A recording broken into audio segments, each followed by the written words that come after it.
Isang mapagpalang araw na naman mga idol. Welcome again sa ating episode ng Moto Features. At ang ibibida natin walang iba kundi si Moto Push Vintage 170. Gaano ba ito kasulit at kaganda? Alamin natin yan sa video na to. Welcome to Haji Moto Vlogs. Let's go! Hindi gawa-gawa. Sa likod ng visor may tanalang boses.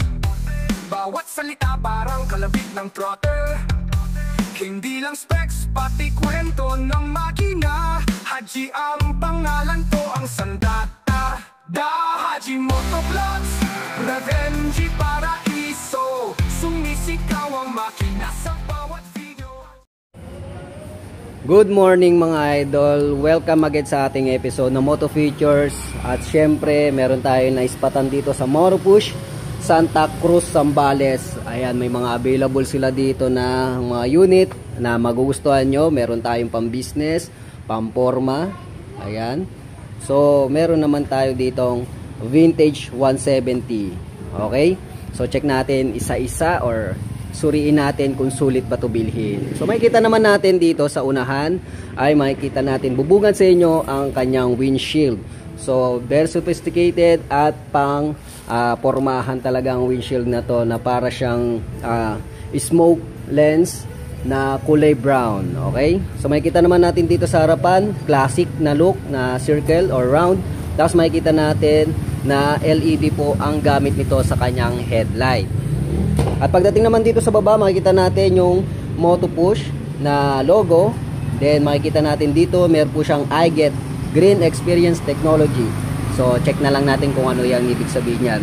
At siyempre, makikita natin yung classic embossed na vintage. So, vintage talaga, no, may tsura. So, makikita natin yung chrome design dito. So, chrome design din yung kanyang vintage logo. Okay? So, parang ito'y hingahan ng hangin. Tapos, pagdating naman sa kanyang signal lights, makikita natin na ordinary peanut bulb.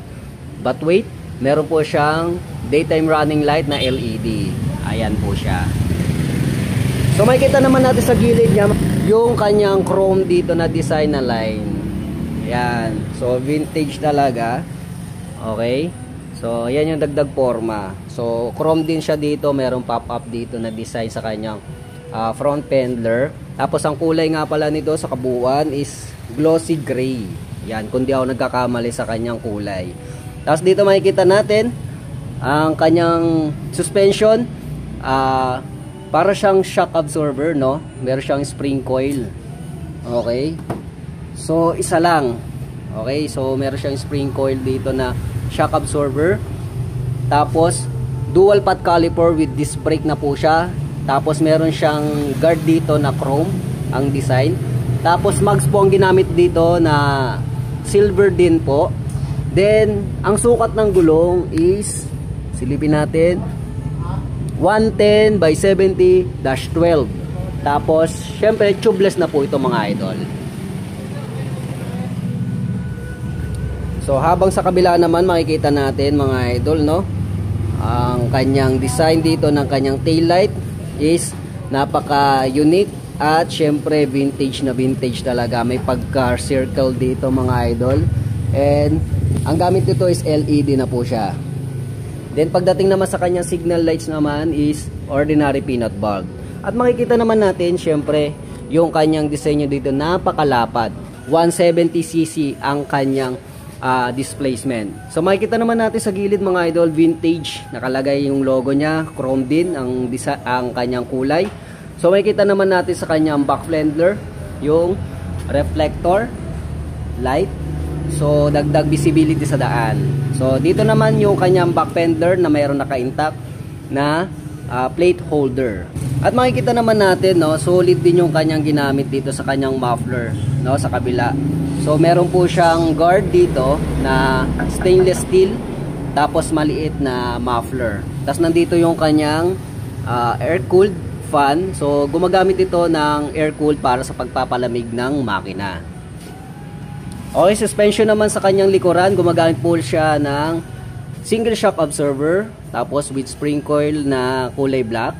Then, drum brake po para sa braking system. Mags po ang ginamit niya. And then, may sukat po siya na gulong na 120 by 70-12 at tubeless po siya. Dito naman sa kanyang bandang gilid, makikita natin yung kanyang airbox. then yung crankcase, at mapapansin natin na wala na po siyang kickstarter. Siguro meron siyang equip ng ACG or alternating current generator. Syempre mas malakas na hatak ng kuryente na hindi mo na kailangan pagjakan. Okay? At dito naman yung kanyang side stand and center stand. Alright?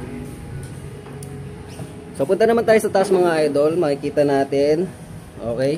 So medyo ano siya, against the light. Okay? So makikita natin na kanyang console panel is halo po siya ng manual and digital. Okay? Andito may mga indicator yan, no? Dito sa kabila. So kung di ako nagkakamali. But anyway, classic and modern ang pegs nito. At pagdating naman sa kanyang button and switches mga idol, makikita natin yung design dito na chrome din. Chrome, magkabilaan. Meron po siyang high and low, turn lights, then busina. So, ang kinaibahan dito sa kanyang button sa high and low is paganon, hindi siya paganyan. Okay? Tapos dito naman sa kabila is turn off ng headlights. Tapos meron po siya ditong hazard switch. And then electric starter button. Controls naman mga idol, meron po siyang throttle control with brake lever sa unahan at handle with brake lever para sa likuran. At para sa tanong nyo na automatic ito, syempre automatic transmission ito, na kung saan napaka-convenient gamitin lalo na sa mga baguhan at lady rider. And then pagdating naman sa kanyang convenient features mga idol, makikita natin paano ba to. So ito yung susian niya mga idol para sa kanyang ignition. So simple lang, meron po siyang on and off, then lock. Okay? Ayun, magpapatulong tayo. Medyo ignorante tayo sa ano. Push nila. Ay, push, yon. Kaya moto push. Push. Okay, sige. Okay, sige, ulitin natin. Ganun pala. So pagka ano, push. Uy, yun. Yan. So ignorante lang tayo sa mga bagay na teknolohiya. So yan, but anyway, ito yung compartment niya mga idol.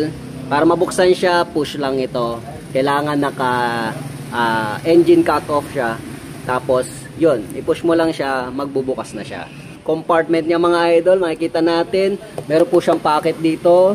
Then ito siguro may mga taguan ng barya o kaya mga ano, basta may tornilyo siya eh. So pwede mo siyang taguan anything na gusto mo. Tapos ito naman, ang kagandahan dito mga idol, meron po siyang charging port area. Meron po siyang type C, and then meron po siyang USB type charger mga idol. So dalawang option po siya. So yan. Okay, pwede ka na mag-charge anytime, anywhere.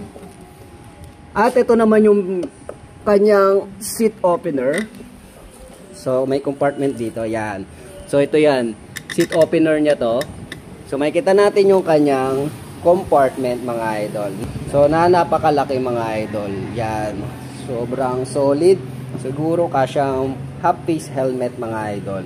At dito rin makikita yung kanyang refiller na kung saan meron po siyang alulod system.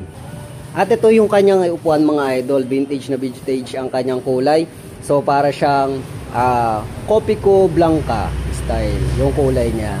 So may mga pie stitches siya. So dagdag forma. Okay, dagdag classy sa kanyang upuan. At dito naman yung backrest niya mga idol para sa pillion niyo mga idol. So same ang kulay niya, okay? So meron siyang flip in, flip out. So, paano na po ito, sir? Ayan, tinatanggal yan.